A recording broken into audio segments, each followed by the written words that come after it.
Hi everyone and welcome to our webinar.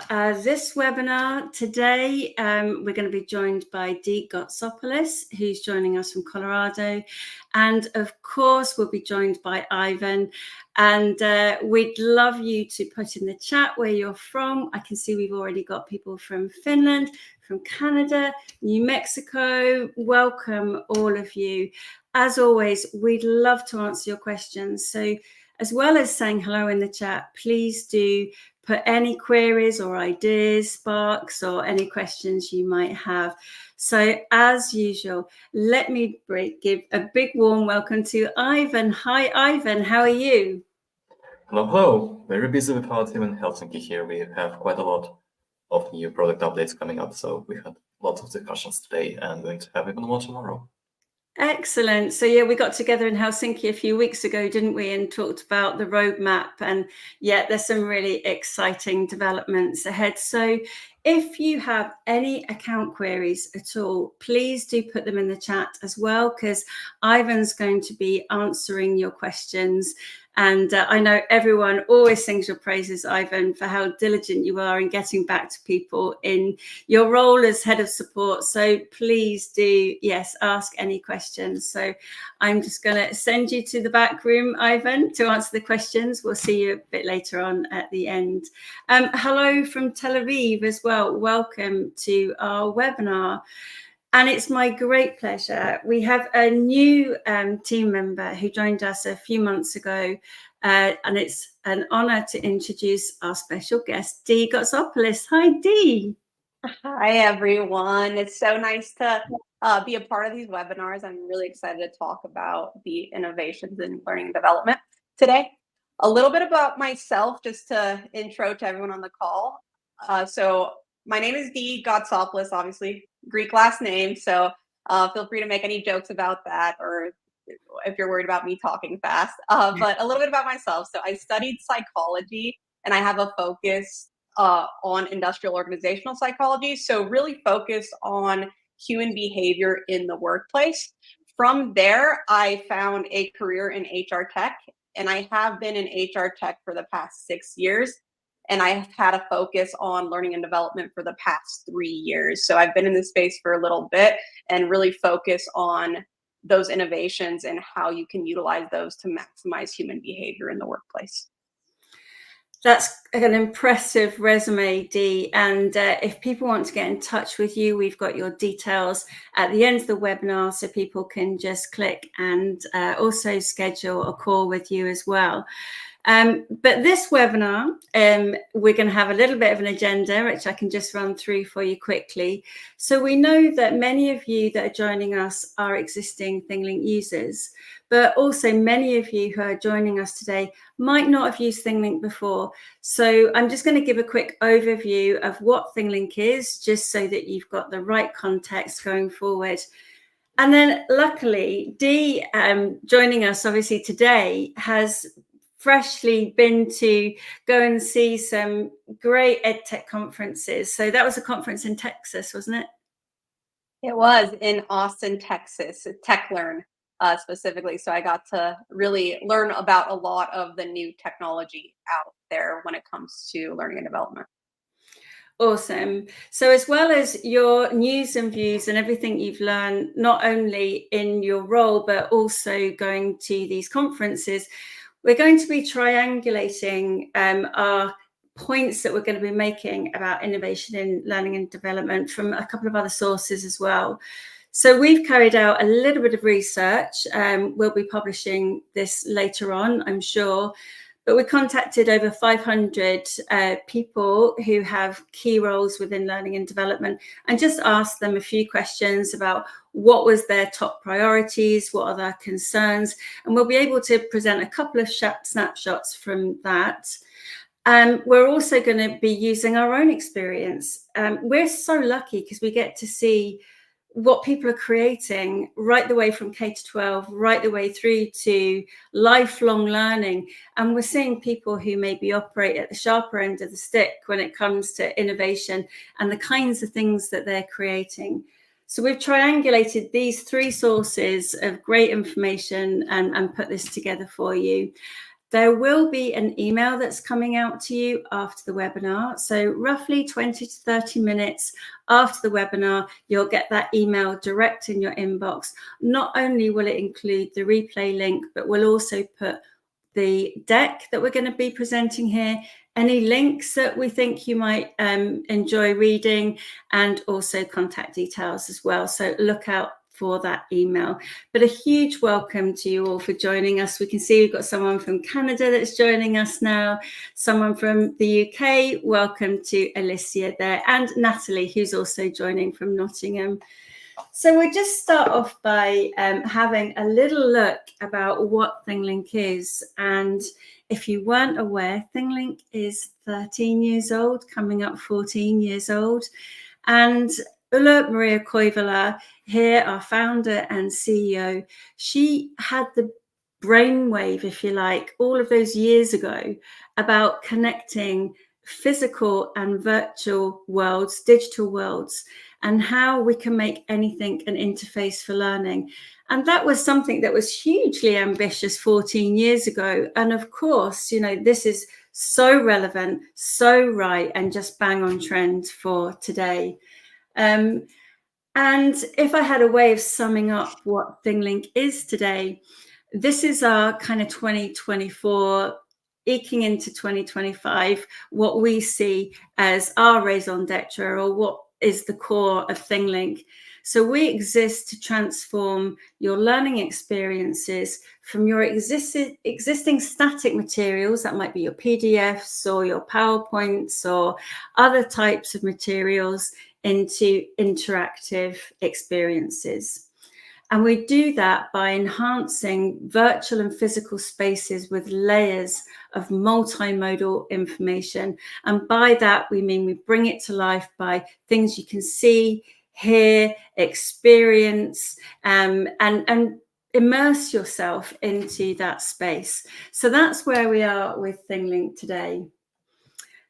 But as I mentioned, being 14 years old, there's been quite a journey. So this journey that we've gone on from static to immersive actually started out all those years ago just by making images interactive. And then through the years, adding in these different types of media. So making videos interactive. And there was a real milestone moment here when in 2016, we brought in the ability to make 360 images and 360 videos. And not a lot of people were using 360 media there, but they could be used to make your own immersive learning experiences, such as trips and tours and all of those kinds of experiences, bringing a whole new meaning to being able to create those yourself. We'd only send things like expeditions at the time. And then as a natural progression, being able to add in 3D objects and make those fully immersive. And then as we move on through the years, we've been able to develop our own tools so that you can even take with your mobile phone a panoramic image, upload that to ThingLink, and we turn it into a 360 photosphere. Someone's just put a message in the chat. Can I rewatch this on YouTube? Yes, you can. And it's exactly the same link. So you can, yes, create your own photospheres just from your mobile phone. And that's been another milestone moment. And then, of course, moving into the future, we've got mixed reality headsets, immersive spaces, and beyond as we go. But the whole point of this is that we see a lot of tools that are used, or products that are used for learning and development, where you're taking things off the shelf. And quite often these types of off-the-shelf types of training materials, they just aren't relevant and relatable. So the point with this is, and our differentiating point, if you like, is that you can create your own contextual learning, so that is right, relevant, contextually, and even culturally relevant for all of your learners. So I hope I did it justice there, Dee. Is there anything else that you wanted to add? No, absolutely. So, I mean, when we're talking about learning development, one of the biggest things that we hear is that is engagement. That's the biggest issue that every learning and development specialist is trying to solve, is how do we engage our learners? And the reality of it is making the training relevant to their actual daily jobs and their roles. So that is really what we're talking about when we're talking about contextual learning.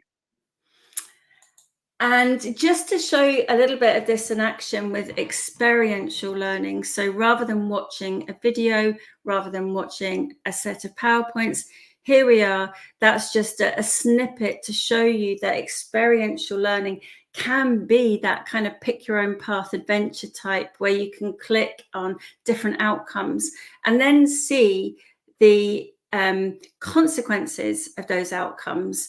And that's when you can really make the opportunity for people to experience things in a safe place. Because quite difficult subjects like CPR, you just don't want to get it wrong, do you? But also, you know, having the opportunity to see what happens if you don't get it right in a safe place.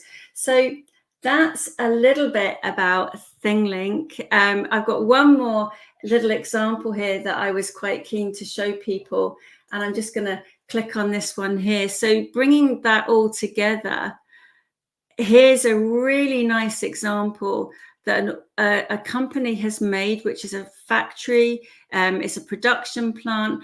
And what they've been able to do is to combine these 360 elements, and then you click on the hotspots there, and you're able to go and take a walk through of a particular department. Here it's all about making weather radars, and here we've got another ThingLink which is embedded, which has got little videos. It's that layers of multimodal types of media that is really helping people to understand that topic and make it more engaging. So yes, I hope I've done that justice. And here we have Jed from the University of Southampton joining us as well. Hi Jed, great to see you. So as we move on now into innovation and learning and development for 2025, we thought we'd put four pillars together, Dee. Do you want to just run us through those first two? Yeah, absolutely.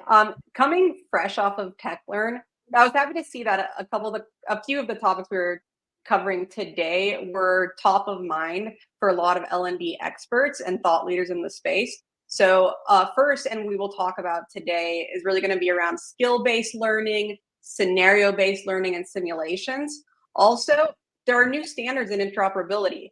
We will talk about XAPI, where it's going, and really why SCORM files are on their last leg when it comes to capturing that learner data. I think some people might be pleased to hear that, but you're going to demystify that for us when we come to talk about that section. And then following on from that, I mean, a lot of people are really kind of, keen to hear about what mixed reality is, extended reality, and immersive spaces. And, you know, we often jump to headsets, but immersive spaces are so much more than just headsets. And then lastly, another trend that we're seeing, these are the movers and shakers in the learning and development world, is really about the inclusivity we're seeing and the collective input from everybody. And we'll be taking a deeper dive into that. So Dee, over to you to guide us through that first pillar. Absolutely. Before we jump into that, I'd love to love this cartoon, by the way. And this is really what we're talking about, engagement. Along with engagement, one key component that every educator, L&D leader wants to solve is click-through learning, or my favorite term for it, pencil whipping, but you can see it can be called many, many things here. And I think we can all relate to this cartoon. I can recall times where training to me felt like a burden in some ways because I had a lot of other tasks on my hand. So I clicked through, really just wanted to, kind of get through the training so I can get back to my daily tasks. And the standing question here is, how do we solve this? How do we solve click-through learning? Yeah, I can relate to that as well. And it wasn't just the click through the slides. It was also the questions were just so obvious that you could not actually watch the video and just go straight through and answer the questions because you had a pretty good guess that you get it right with hardly any knowledge of the topic. So yeah, totally can see this. There's some other names for it. There's zombie clicking, speed clicking. If you've got any other names for it, put them in the chat. Click and forget. That's one thing that and of course people, have tried to kind of put in some ways of getting around this, but ultimately, if you're just using one button to get through something, that's what's going to happen, isn't it? Great. Does anyone, I mean, the name's right there, but does anyone know who this is?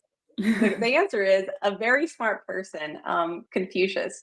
And I say he's very smart because one of the things that he talks about is I do and I understand. So the easiest way to learn and retain knowledge, we know, is by doing. And new innovations in learning and development have really made this possible. And we will talk about that today as well. Now, before we jump into those innovations, I want to talk a little bit about what L&D teams care about, and to add context as to why these innovations matter. Louise mentioned earlier, ThingLink sent out a market survey to 549 US-based learning and development professionals. And when asked what type of training content is prioritized by your organization, we found, interesting enough, that skill development was the main use case identified. So skill development, style, and I'm really curious, actually, I'm just going to ask a question for the chat. Is this a surprise to anyone on the call, or are there any other use cases that are a priority when it comes to your learning and development needs that are not listed in the survey? It's really interesting to see skills development, technical or soft skills, because skills that are called soft, it seems like it's a strange name for them because they're actually pretty important, aren't they? By that we're meaning critical thinking, being able to be analytical, appraise things, all of those types of skills. Yeah, absolutely. It's one of those things where we'll talk about in a second. Let's actually go through how can we upskill our learners faster and really teach them those soft skills. So go ahead and jump into, really the answer is through simulation and scenario-based learning. Now, what is simulation? Simulation is a technique to amplify real experiences with guided experiences, often immersive, that evoke aspects of the real world in an interactive fashion. So why simulation? First of all, there are a lot of benefits. And this isn't our research, right? Dr. Leah Green from University of Salford, Manchester explains that simulation is beneficial to learners because it brings them from a passive learning state into an active one. And that's really what we want to see. Going back to the words of Confucius, I do and I understand. And this is really what we're talking about when it comes to simulation. Also, according to Deloitte, immersive learning can be more engaging and efficient way to learn, allowing learners to practice real-world tasks in a controlled virtual environment, providing immediate feedback and the opportunity to improve their skills. So if you're focusing on upskilling or reskilling, soft skills, whatever it may be for your current learners, in a simulated environment, you can do so 40% faster. Now, let's go ahead and take it a step further, and we'll talk about scenario-based simulations. So you might be asking yourself, well, what's the difference? Well, a regular simulation is just performing a task, right? When you're thinking in the form of VR, it can be, I am performing my task at hand. A scenario-based simulation involves performing a task with multiple branching paths that unfold based on how the task is executed. So like Louise showed in the beginning, my decision-making can lead to different outcomes or different consequences or additional simulations, really allowing learners to experience various scenarios and consequences. If we dive into this further and we want to understand how this is going to be even more beneficial, well, one way scenario-based simulations are effective is because they incorporate failure-based learning. In her book, The Right Kind of Wrong, thought leader and a Harvard Business School professor discusses how failure is not a personal flaw, it's a learning opportunity. And ultimately, if it's handled correctly, it really allows learners to fail in a consequence-free environment and can lead to better learning outcomes. So better knowledge retention, and less errors in a real life scenario. So another kind of benefit here is that there is no real world risk. So to put this into kind of an example, if let's say you're in healthcare and you make a mistake, if you're making a mistake while training on the job or doing on the job training, there are real world consequences, right? A patient can be affected by those real world consequences. By creating these simulations, you allow your learners to make those mistakes, learn from them, and learn the consequences of those mistakes so that it doesn't happen in real life. This leads to less real world errors and more knowledge retention. Finally, the last 2 points here. When you're using traditional learning methods, it can feel a bit theoretical to learners because they're not always immersed in the training. It doesn't feel as personal. It could be kind of those PowerPoint slides, whatever it might be. So scenario-based learning really bridges the gap between theory and actual practice. And last but not least, according to a study conducted by Striver, scenario-based simulations not only reduce training time by 40%, but it also improves trainee confidence by 80%. So now we have confident learners. Not only are they retaining the information, we're reducing the time, and they're confident to perform their real-world tasks, showing that it's going to be effective in the long run. It's just some lovely comments coming through. So first of all, Marit, who I know is in Finland, is asking if we're going to hold a session on ThingLink Scenario Builder. And I think we'd be delighted to do that, wouldn't we? Yes, so absolutely. And Claudia here is just saying, love simulations, so useful.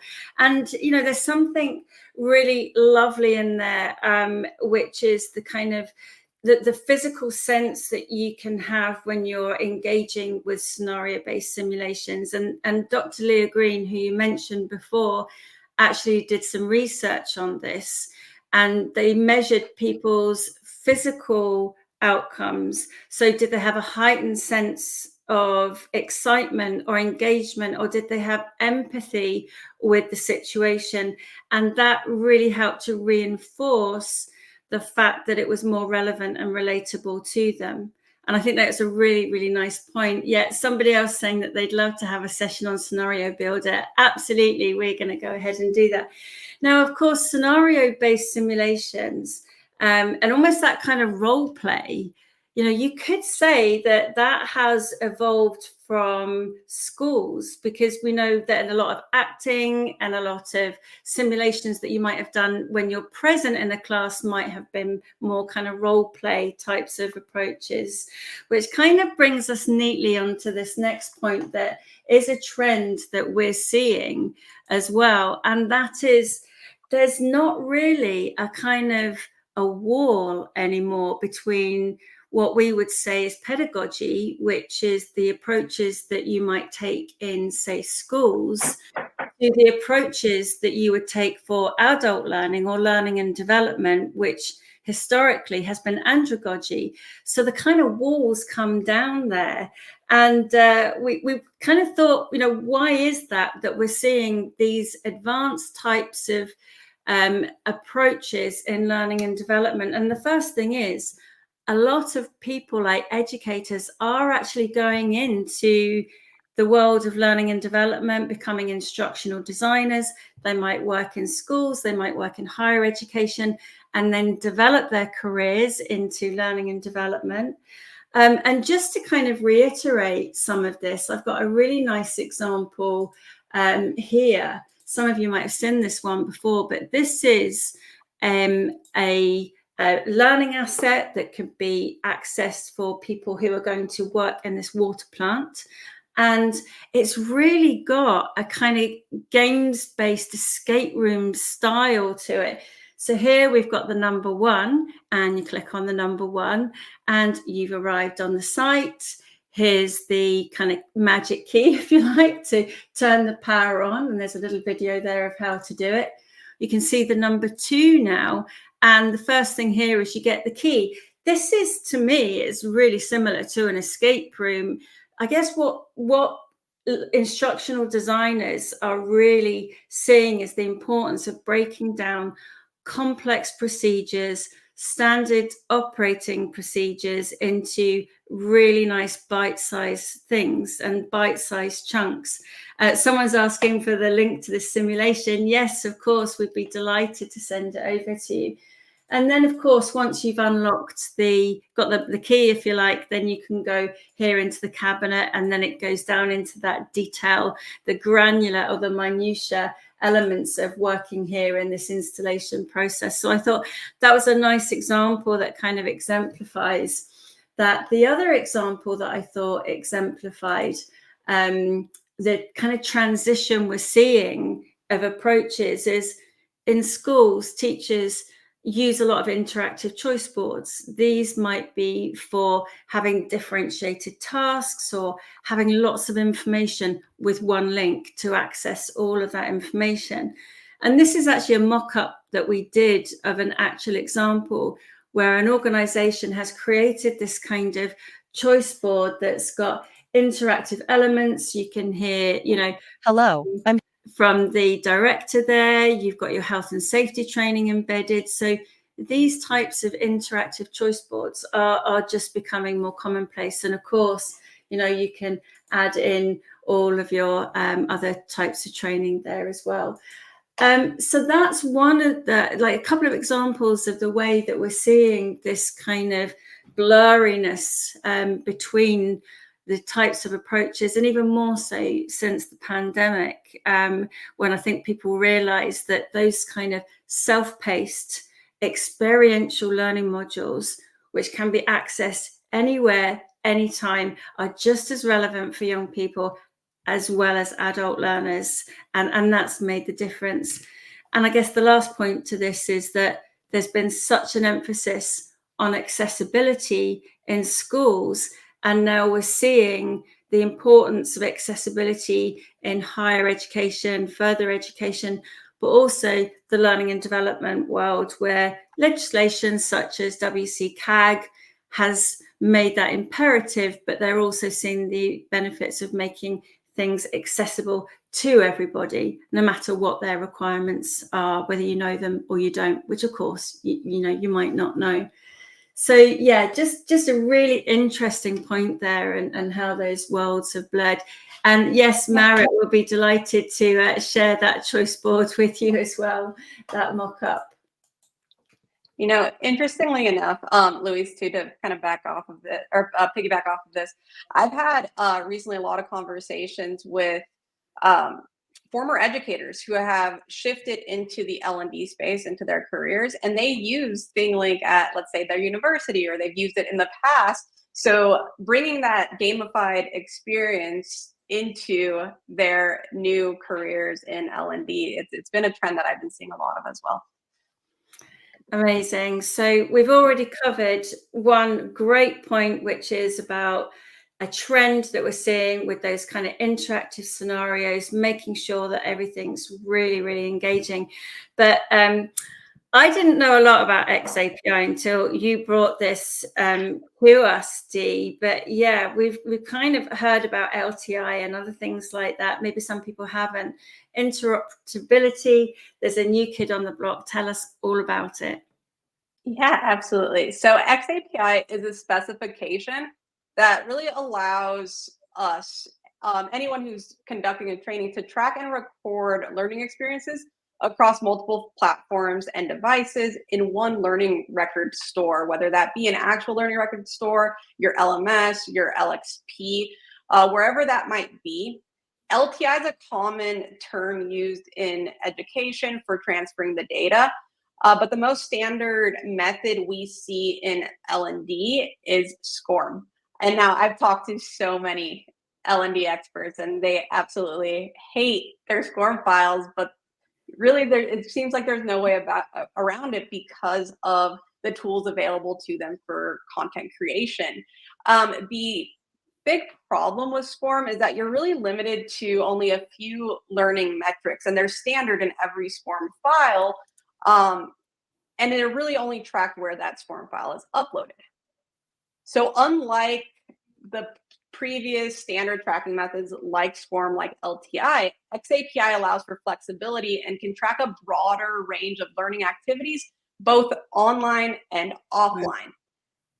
That flexibility means you can gather data on how learners engage with content, whether they're participating in formal training, exploring resources independently, or applying their skills in real-world scenarios. And that data can then be stored and analyzed holistically in a learning record store, LXP, LMS, whatever your kind of main source of your data is. And from there, you're going to be able to identify any skills, skill gaps, knowledge gaps, and really be able to optimize training programs. So when we talk about XAPI, it's also important to understand why interoperability is so important. So we're going to advanced learning analytics. Why is this important? There's never, when we're talking about systems, most people have an LMS in place, they have a content development tool, they also have learning that's done in many different places. Maybe you're even grabbing some off the shelf, and we have that data living in a lot of different places, and we have to compile it in one. XAPI will help, one, make that a quick, easy process. We also know that there's not a one-all-perfect system. So with that, with interoperability, you can have all of your analytics in one place. You don't have to compile it. And then we can start with that data-driven decision-making that will ultimately bring value to your organization. So when we're talking about identifying, correlations, we have our performance management system, we have our learning management system, wherever that might be. When we start identifying those correlations, we can then identify, individuals who did well on the training on X, they had outstanding performance in specific areas of their jobs. Then we can start identifying, analyze that data and identifying who would make a good manager based off of answers and scores. Who are our top performers? What skills do they possess? And now when it comes to hiring, we now know that a top performer possesses these skills. We know what to look for in our next hire. So being able to really analyze that data and have that decision-making power through data is going to be really powerful for your organization. That's amazing. So you can get really deeper into the data that you're going to get if you're going to invest in having this type of approach, such as scenarios and simulations. It's going to give you the data to actually measure your return on your investment. And you can couple that with the other data and the time that people have put into it. It's fascinating. That's such a deeper level than you would get usually with just measuring where people have got to, say, in a program. Yeah, absolutely. And you could go as deep as you need to. And that's why this interoperability is so important and why this XAPI is kind of taking over that SCORM because of its flexibility. It also allows you, we talked about our research and how skills and upskilling is so important. Having this data also really allows you to identify learning patterns, understand where there could be skill gaps, and allows us to focus on that skill-based development. I know it's so important to so many L&D professionals today to upskill and reskill. So having that data at your fingertips also always going to be important. And of course, just being able to measure the effectiveness of your training. Where do I need to change our instructional design techniques and strategy to enhance our training further and make it more effective later on down the line? There was one other point that I think we were going to mention when we were talking about scenarios as well, and I think you just mentioned it there, and that's the use of scenarios, not just in training, but imagine if you were using them for recruitment as well. How many people actually might be neurodivergent and not cope well with tray exercises. Imagine being able to do a scenario which was much more relevant and relatable to the interview, and what a fairer way of being able to judge someone's reactions and be able to see what they would do in a situation. I think it's all fascinating. But yeah, so many organizations are starting to use XAPI, I understand. This is kind of, the new kid on the block. It is. It's going to be the new standard moving forward. There's also the development of XAPI 2.0, because now with XAPI, the training is done in a separate place, right? You have your LMS. It's not always there. ThingLink is going to be unique because we can be embedded in almost any LMS. So you can also keep the training in one place and also transfer the data into that. So XAPI 2.0 is going to also allow you to share those files. But either way, we've kind of got it figured out a little bit here in order to make sure that you're getting all the data that you need from those scenario-based simulations. So in the email that we'll send out to everybody, we'll make sure there's a link to the article that you wrote, which explains all of this in one post.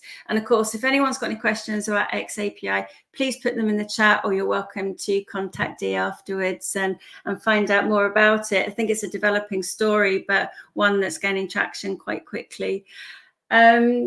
And the next bucket, or the next thing that we've noticed a trend in, and this actually was something we started to say last year when we were at some of the conferences.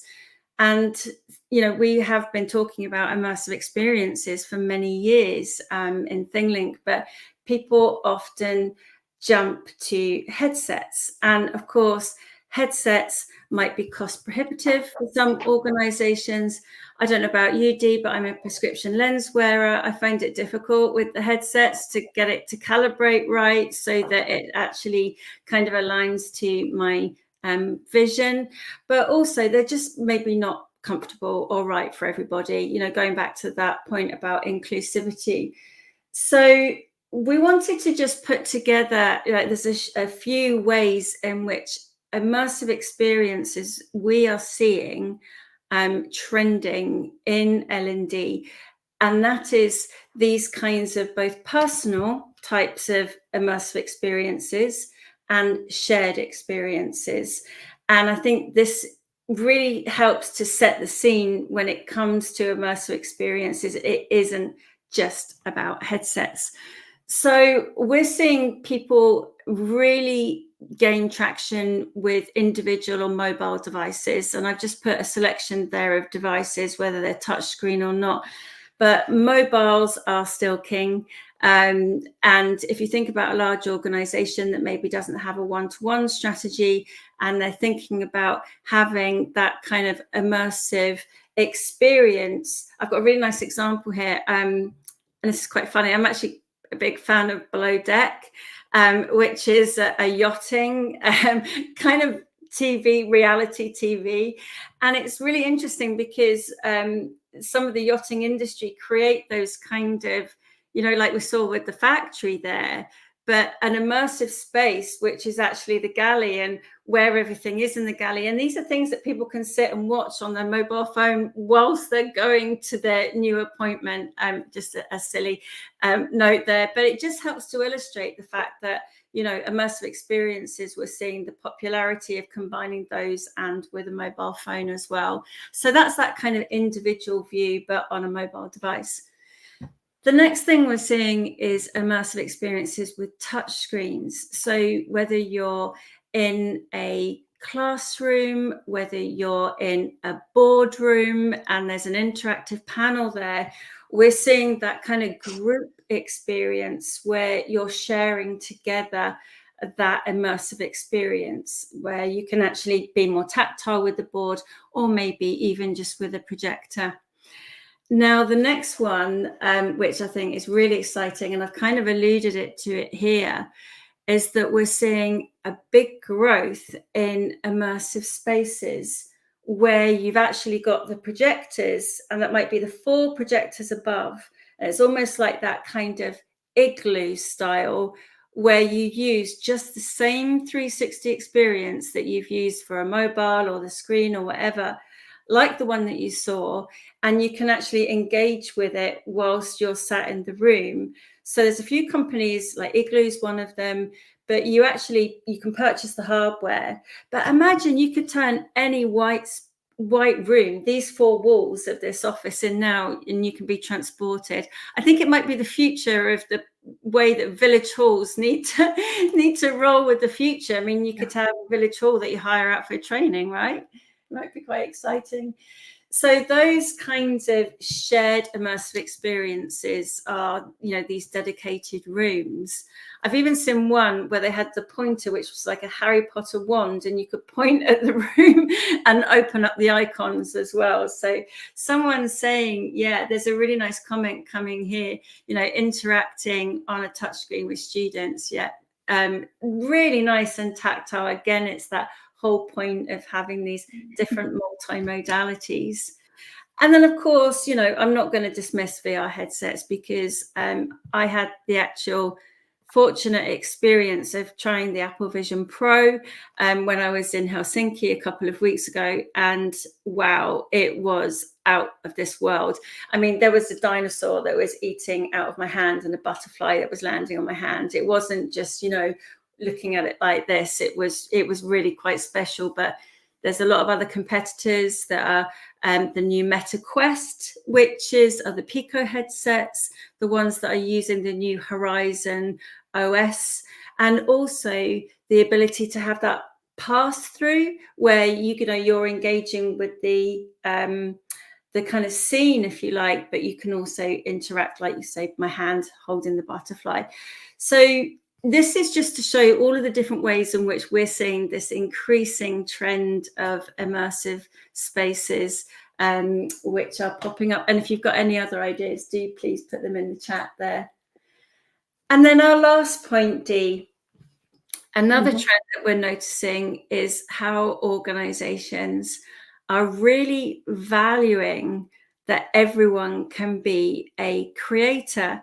You might not want everyone to be a creator for some things, but for creating these kinds of learning experiences, there's a recognition that if somebody is in a workplace somewhere, maybe in their own room or whatever, with like a complex machinery, if they can suggest creating that immersive experience to help pass on their knowledge to other potential employees, that's not a top-down approach. That's an organization which is valuing everybody's input. Yeah, absolutely. And really what that tells us, or what we've seen, is that when employees feel encouraged to share ideas and contribute to innovative projects, they're more likely to feel valued and engaged in the organization, which can lead to higher job satisfaction, lower turnover rates. And on the other hand, too, that innovative culture also often attracts top talent who are going to be eager to work in an environment that values creativity and forward thinking. And if you're setting that kind of expectation from the outset, by the way you're onboarding people, showing those kind of interactive choice boards, or virtual tours like the Vasala one that we showed you earlier on. And the example here that's on the screen is actually where a member of the organization had access to the tools that they were using for learning and development and education. And they built this virtual park that shows potential employees and visitors all of the surrounding places that they can visit near the campus. So here you've got where it is, what are the bus routes, how do they get there, what's going on. There's a park run, there's lots of other information, and they've even got a feedback button there. And this was the idea of someone who just had, there was a belief in the organization that anyone can create these kinds of experiences. And there's another one very similar that was also used for potential employees to show them where the good places to live were near the organisation where they were going to be working as well. And I think it was based in London. So yeah, showing them the hotspots and literal hotspots and places that were good for accommodation, just something. And I just love examples like that. They really, really bring it to life. So that's our 4 key points of the trends that we're seeing in learning and development. If you've got any questions at all, please do put them in the chat. Lots of comments saying that they're loving the idea of the scenarios, wanting more opportunities to learn about it, and also using more interactive elements as well. So we've got about 15 minutes left, Dee, if we can make sure we keep to time, of course. But we always like to do a bit of a sort of sneak peek of what's coming next in ThingLink. And I don't think anyone's going to be disappointed. As Ivan said, there was a big meeting in Helsinki a few weeks ago where we were able to come together as a team and look at some of these. So our first thing is that we have come up with a new way, or a way that builds on all of the kind of experiences that ThingLink has enabled people to create up until now. Because there's a recognition that sometimes people have got those old PDFs, they've got lots of other PowerPoints. People still love a PDF, don't they? It's like, it's really hard to get away from them. But yeah, people still have those things, but they might be out of date. They're obviously static. So this is, going forward, the way that ThingLink will be able to help you transform your learning experiences. So to start with, there'll be ways for you to easily create. And we recognize that sometimes creating those scenarios, Dee, that and the current scenario builder that's there, and I put together some examples or kind of like plans to help people design them, that was based on, you know, think about your context, your challenge, your consequences, and the choices. And of course, that's still, it might be just be pen and paper, you might be sketching it out. That's really hard to do. So we're going to make it super easy for you to create using your own knowledge base. So the message is there. We know that you can bring your own images, your own media. You can use our images or media. You can even generate your own images or media with ThingLink. But now you can also bring your own knowledge base. So it's going to be, secondly, sorry, Dee.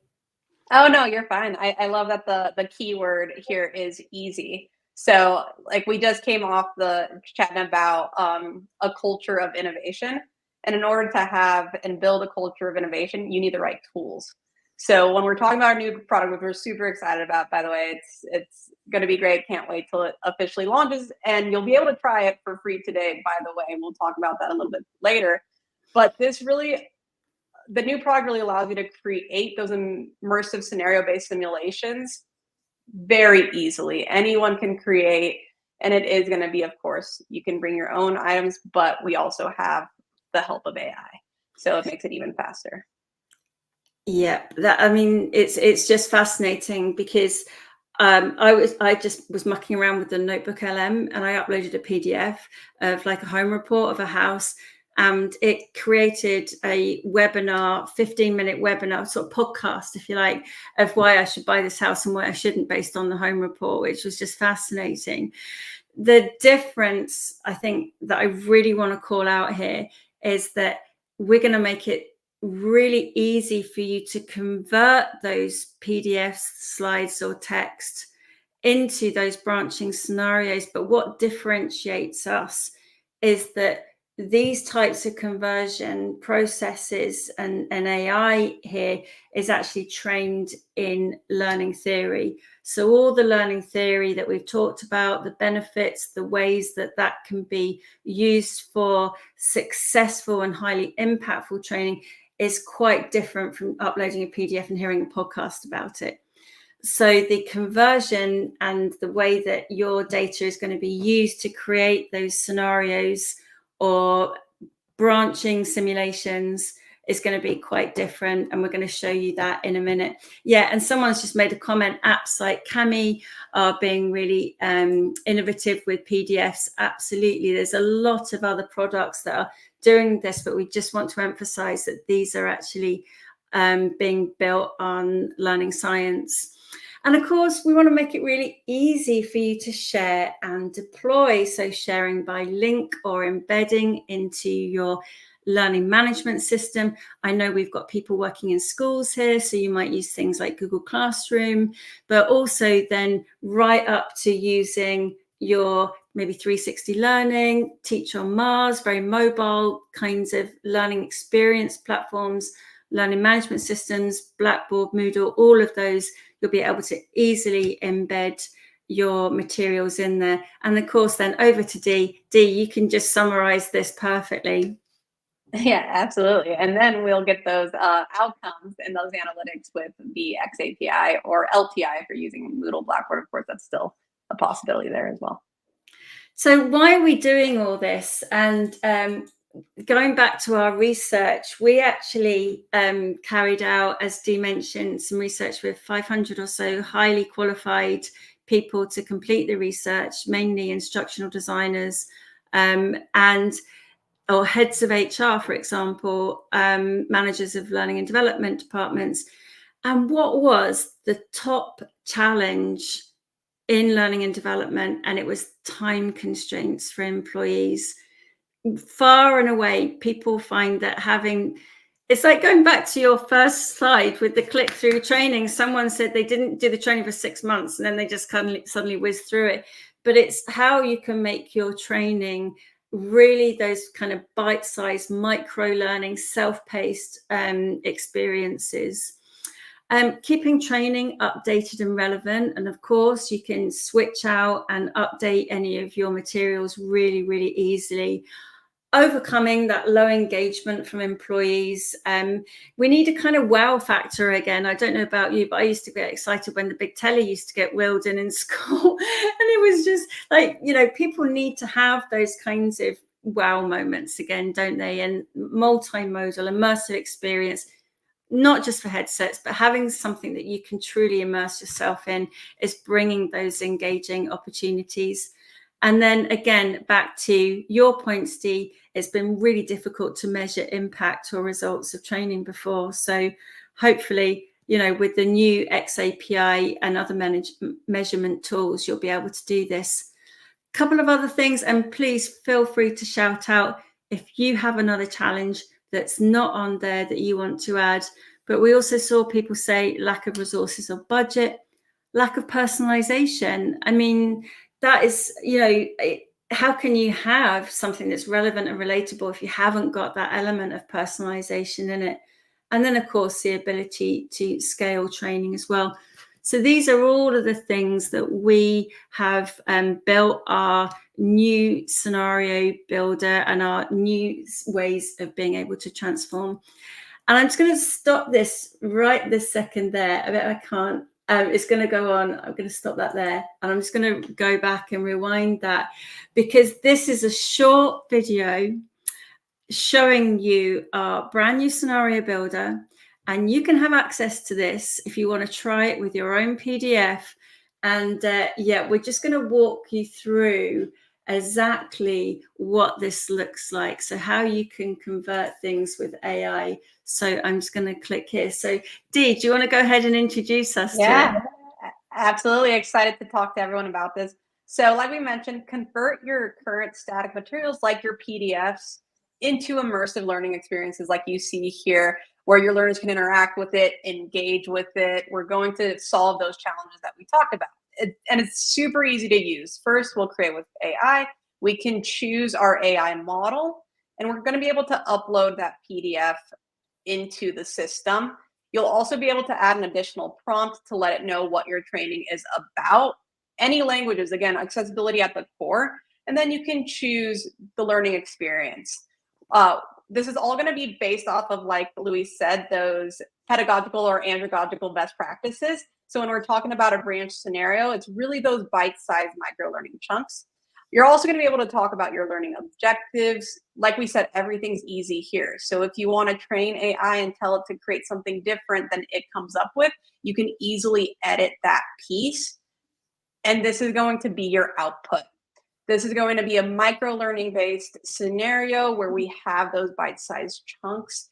And you then, again, anyone can create using the system, can jump in, select scenes you already have, create a new scene with our multimedia editor, select a tour you've already created, or embed a ThingLink that you've created as well.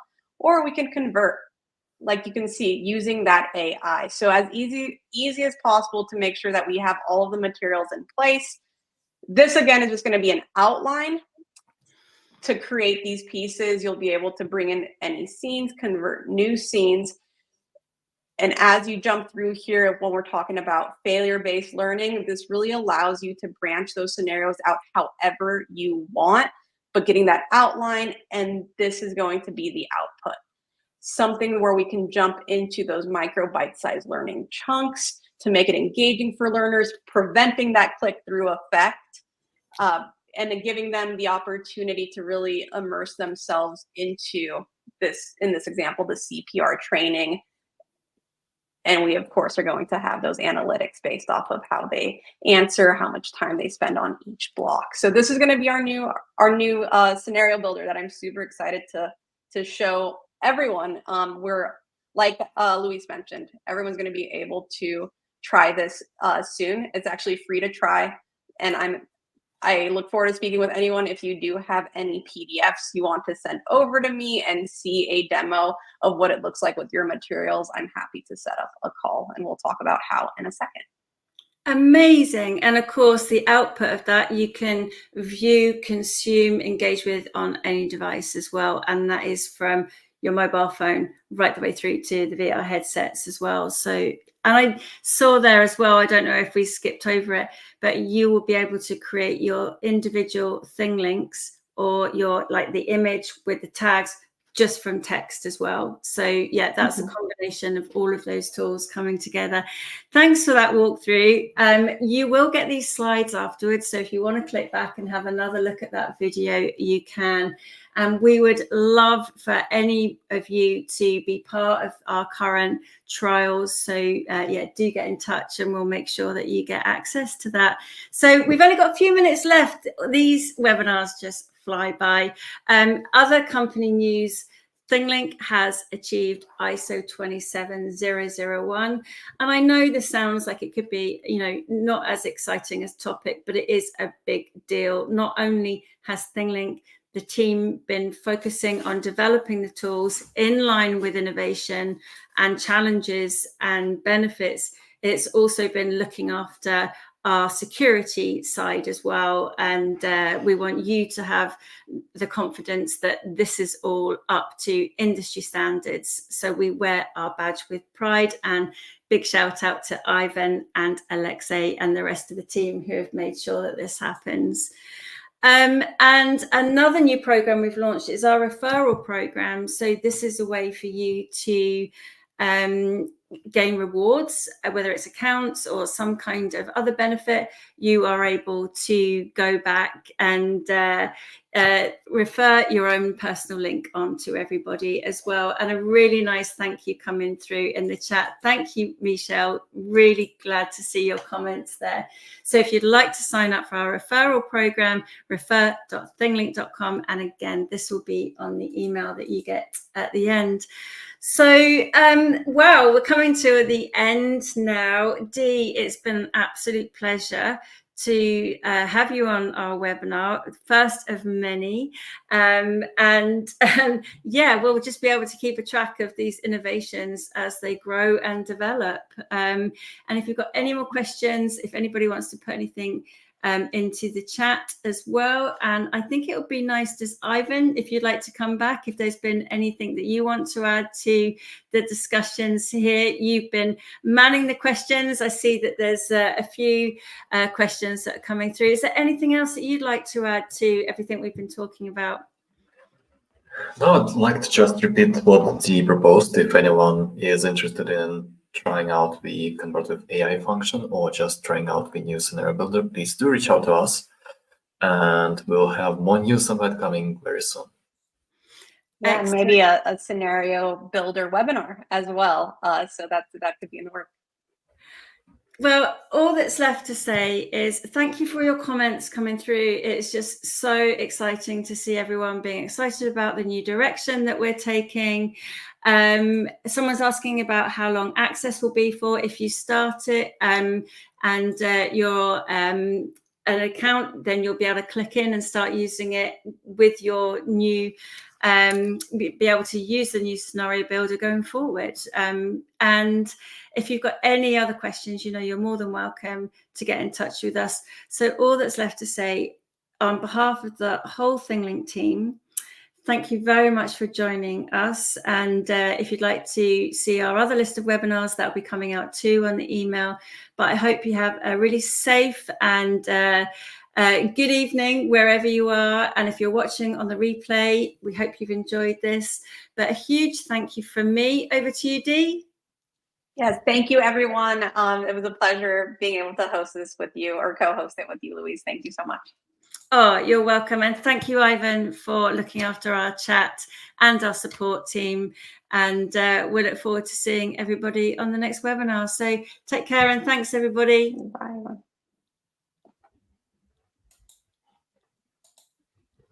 And that's a wrap.